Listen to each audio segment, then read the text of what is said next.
morning! Kumusta naman kayo dyan? Napakaganda ang weather ngayon dito sa Ilocos. Actually, pagka-August, ulan ng ulan. Kaya maraming kabuti na lumalabas kung saan-saan, lalo na sa mga bundok. At ngayon nga ay nakachamba tayo na maganda ang weather, walang ulan at saka ang ganda ng panahon. Kulay blue pa yung langit natin dito, oh. Bali ngayon kasi pupunta tayo sa palengke. Dito kami pupunta sa kabila kasi nasa gitna kami ng dalawang city.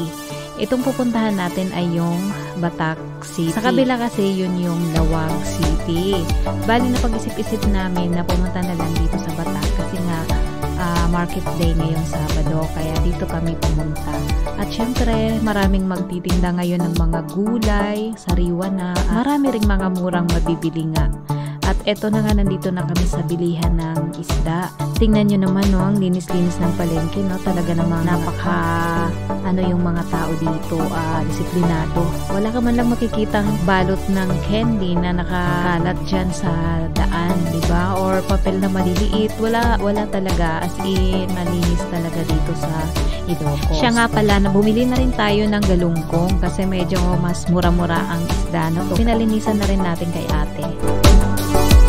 At ayan na nga, napabili na nga tayo nitong sumpo kahit sobrang mahal. Diyos ko, pumikit-pikit na lang talaga ako dito para lang mabili ko tong 1 kilo na to na hipon. At ayan na nga si ate, siya na lang yung pipili daw ng hipon. Sana nga malalaki ang kanyang ilalagay sa ating pinggan. At pagkatapos nagpunta na nga kami dito sa bilihan ng mga gulay at nadaanan nga natin yung suka. Yung suka nila dito ay pula, parang akala mo coke lang. Yung suka kasi nila dito nanggagaling sa tubo. Ayan, tingnan nyo, parang coke lang. Ayan, naghahanap tayo dito ng mabibilhan ng pakbet. Ang hinahanap ko kasi ay yung assorted na pangpakbet na gulay. Ay, ang tagal, hindi ko mahanap-hanap. Kaya naman, naglakad-lakad pa tayo hanggang dun sa may dulo.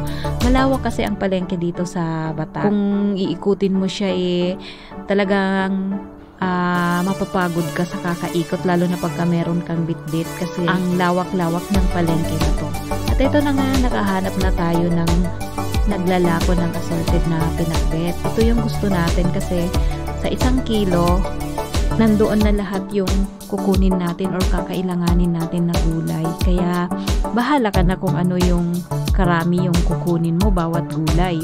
Kaya kung ano yung favorite mo, kagaya sa akin, favorite ko yung ampalaya. Yun, dinamihan ko yung ampalaya.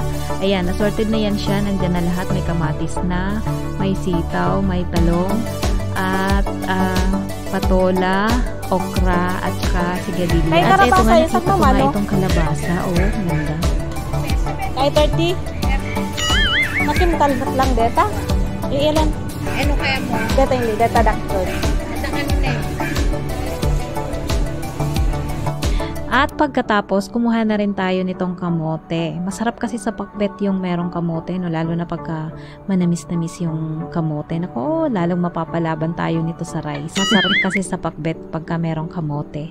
At pagkatapos, nadaanan namin itong si ate na nagtitinda ng 5 for 100. Oh. At the 5, Gusto. Masukad mo lang. Sige. Sa bali mo. Ay, sa bali nung ano na ukisan? Manunok ko tayo na. Tuwang-tuwa ako dito kasi nakalagay yung 100. Kaso nung bibili na kami, yung pala yung mga nabalatan na, yung pala ay 100 lang. Kaya para hindi na tayo magbalat, no? Doon na lang tayo sa nabalatan na. Kaya 4 lang ang 100.